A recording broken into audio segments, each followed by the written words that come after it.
Hi there, Diecast fans. What we have here is an FAW Oley in 1:18 scale by Paudi Diecast models. Now I know what you're thinking, guys. It's a what? Now I understand why such confusion. Even me, the first time I saw this, what kind of car brand this is, for a not so familiar diecast model manufacturer. So this raises more question towards the car itself more than the diecast model itself. Now, is it a Mazda? The first time I saw this, it looks like a Mazda. No, maybe a smaller Subaru, or maybe another version of a Chevrolet or something. But no, it's the FAW Oley, which is quite unfamiliar. Now, upon reviewing on the internet the background of this car manufacturer, the FAW, which is quite very popular in mainland China, and this particular FAW Oley, was popular or being sold in some part of South Africa, South America, some part of maybe Southeast Asia, or some part of Russia, but you're gonna hardly see this on the North American continents being sold there. And this brand right here, the FAW, is also popular making heavy equipments like commercial vehicles and sometimes military vehicles in mainland China. And also, FAW designed this vehicle to compete against the popularity of the Volkswagen Polo in mainland China. It's exactly the same size as the Toyota Yaris sedan back in 2008 models. And like the Mitsubishi Mirage, like the Ford Fiestas, judging with the specification that it had, it has the same size and this engine displacement like those car brands that I mentioned before. Now you can find more in-depth specification or more comprehensive specification for the car itself. But for now, let's try to review the diecast model on how Paudi Diecast made this 1:18 scale diecast model. Now going first to the front fascia of this diecast model, as you can see there, the grille itself with a separate piece for the logo. So you can see the FAW that looks like a flying bird or something. So the grills is made out of honeycomb, and yes, you could see through the grills on what's inside the engine bay. So that's a very nice touch detailing by Paudi. And also the grill on the bumper itself, nope, that's not a texturized plastic, that's an actual honeycomb grill. So another plus points for them. And of course, there's no doubt that's the obvious fog lamps right there down below the bumper. And the headlight. Now this is the only cheapening method that I can find. It's supposed to be maybe a DRL or a turn signal light for the headlamp assembly. It's painted, it looks cheap, but judging the inside of the headlight itself with separate chrome piece on it, with I think there's gonna be some light bulbs on it, but it really does looks good with no pegs on it. I almost forgot to mention, with every purchase of this diecast model, they're gonna give you one of these that looks like a key, but it's actually a prying tool with a logo on it. So a very nice novelty touch by Paudi itself. Now let's use this prying key tool to reveal the engine bay of this diecast model. So you pry open it very easily, and they're gonna greet you with a very decent, well-detailed engine bay. So you can see there the fluid reservoir on the right side, the beauty cover for the valve cover of the engine and the battery itself, and the airbox and the radiator cap, and the fluid reserve for, I think, for the engine coolant. And as far as I know, this is the heat shield for the exhaust manifold. So very nice touch by Paudi right there. Now this is a half plastic slab. It doesn't go through the engine itself as far as I can see, but the details quite decent and really convincing. So they even had the shock tower mount painted in black right there. Now moving on to the front wheel detailing of this diecast model, starting on the left side, of course. So you can see there are well finished alloy rims, of course made out of plastic, and you could also see the center cap right there. So it's really quite small and yet very well detailed. And you can see also the lug nuts right there. So it looks like a separate piece. I don't know how they made it. It may be a separate piece or just a painted with some black paints on the sides of the nuts or the bolts of for the wheels itself. But it really looks good and looks realistic at the same time. So it's also got a disc brake. The rotor disc rotates with the wheel itself, and of course the stock brake calipers. And the tires, they are well proportioned to the car itself if you compared it to the internet on how they look. So a plus points for Paudi for having those correct proportion of wheels on the car itself. And you can see also the side markers repeater signal lamps on the fender. Now moving on to the side profile of the diecast model itself. So you could see there, the paint is quite nice. The paint finish is quite nice. And of course, they also included the folding side mirrors, which is a very nice touch. And moving on to the rear wheels itself. So we try to zoom in. There we go. As the same treatment on the front wheels itself with disc brakes. Of course, the rotor disc rotates also alongside with the wheels itself with the separate brake caliper on it. And you can see the lug nuts there and the center cap and that very decent alloy finish on the wheels itself. Now moving on to the rear part of this diecast model. So you could easily recognize there or easily get your attention this not so trendy anymore styling of tail lamps back in, I think, a decade ago, 10 years ago. This was popular back then with the influence of the Lexus brand. But the trend already died, so nobody cares about that kind of styling anymore. So let's pop the trunk and let's see what's inside. And really there's nothing, just an empty trunk right there. But for some reason Paudi is gonna give you or included some texturized carpeting on the trunk itself, so that's quite a nice touch by them. And as we close this, you're gonna see some Chinese characters right there on the trunk. That's not a sticker, that's actually, no, that is a sticker with the metal material on it, a very shiny one.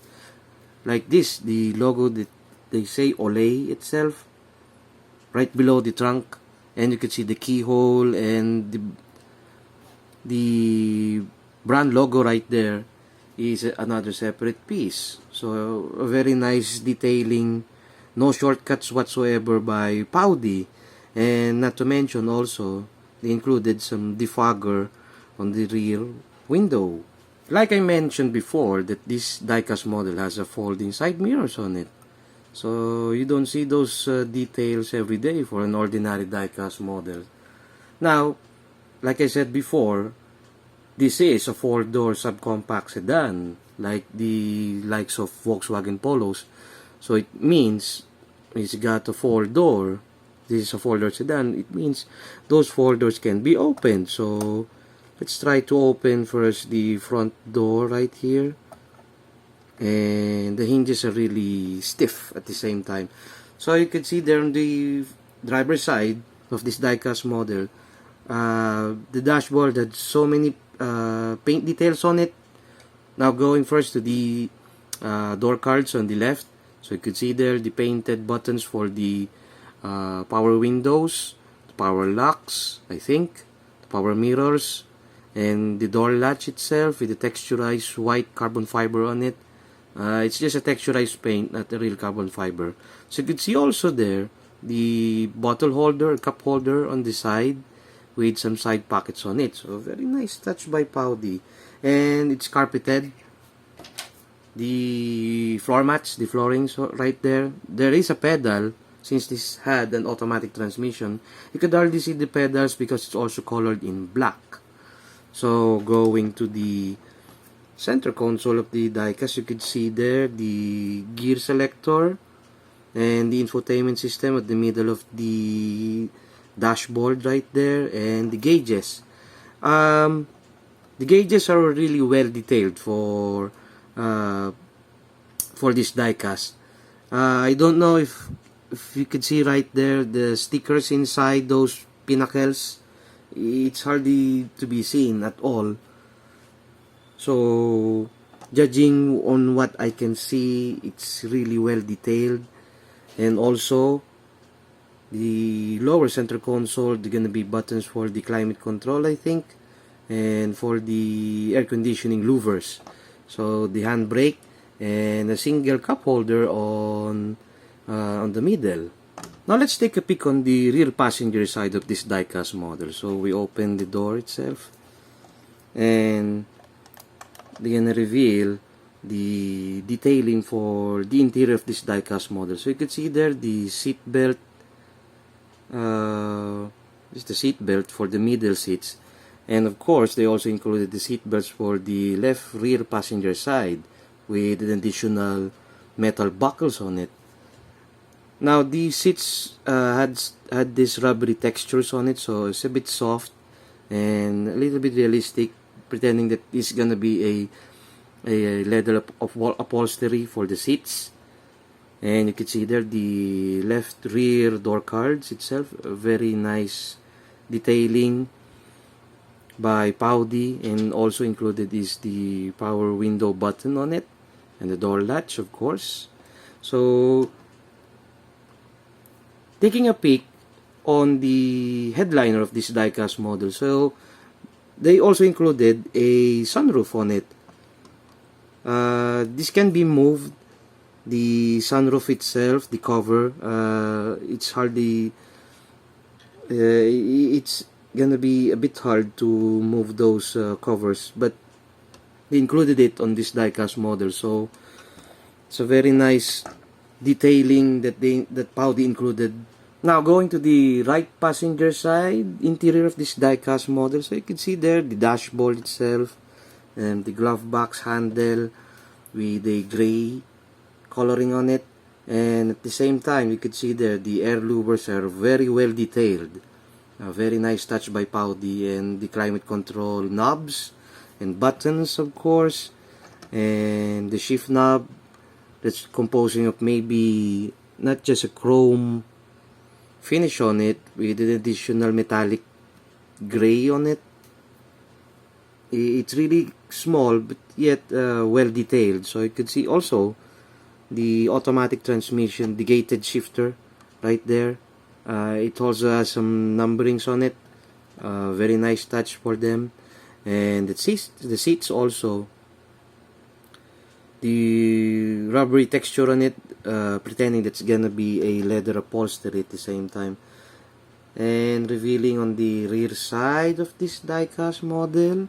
So we pry open the door, and there we go.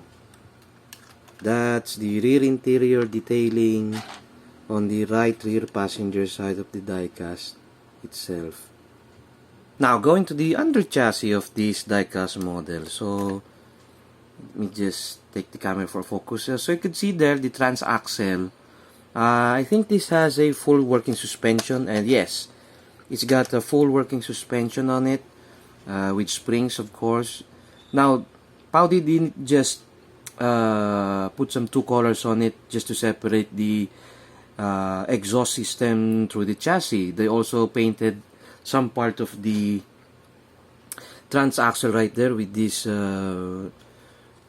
satin gray on it, and you could see also the exhaust system right there is painted in dull gold something, and of course the heat shield for the chassis, and the I think this is not the catalytic converter, this is a primary muffler silencer, I think. And you could also see the the exhaust system right there, the muffler itself right there, just near the rear bumper itself. And the suspension, the rear part also has a suspension on it. Now, if you move the rear suspension of this diecast model, the trailing arm also moves. So that's a very nice realistic touch by Paudi itself. And you can also see some Chinese writings characters on it that I don't understand. And you can see the fuel tank and of course the wheel well for the reserve wheels that is located on the trunk. No, there's no reserve tires for the trunk itself, but it's there just for realistic purposes of this diecast model. So what's my take on this diecast model? Well, this diecast model is well detailed, well built, and those surprising features like the folding side mirrors and the additional sunroof, it is a very well desirable 1:18 scale if you're looking for a very well detailed diecast model regardless of the brand. Of course, if you wanted a very popular familiar brand of diecast model, well, this diecast maybe is not for you, because I think this diecast model is really not aimed for collectors. But it does have some collectors goodies on it, no doubt about it. I think this diecast model is aimed to promote the car itself. So if there's gonna be a car show, this diecast model is gonna be onto their booth just to promote the car itself. Now, I got this diecast model for around $27 5 years ago. This was heavily discounted on an online seller back then. So anyway, if you wanted a well-detailed 1:18 scale diecast models, Paudi diecast models won't disappoint you. I think they also make some popular models like Mazda, Hyundai's, Kias, or whatsoever. Just search their website. They had some plenty of diecast models, especially the current generations. They are really well made, as far as I can see. So guys, thank you for watching, and I hope this entertains you and helps you that this kind of diecast model existed, even though this is quite an unpopular car brand for a not so popular diecast manufacturer. And have a nice day.